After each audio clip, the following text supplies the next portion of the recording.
Ang isang ikinatutuwa ng Diyos, ito, 13:15 ng Ebreo.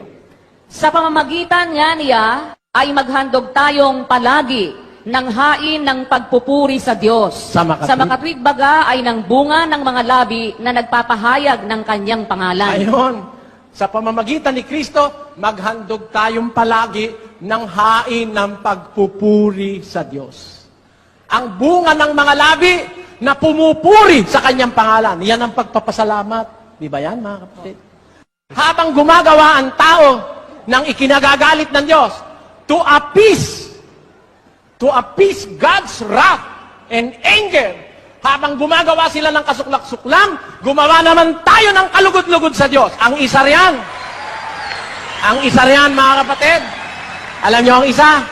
Maghandog tayong palagi ng hain ng pagpupuri sa Diyos. Alam niyo ba, pag pinupuri ang Diyos, ay natutuwa siya. Pakinggan niyo sa 9:24 ng Jeremias.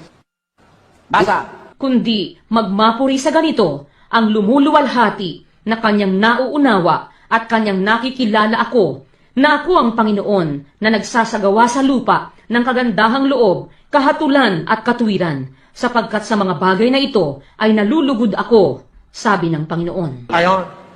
Yung nagluluwalhati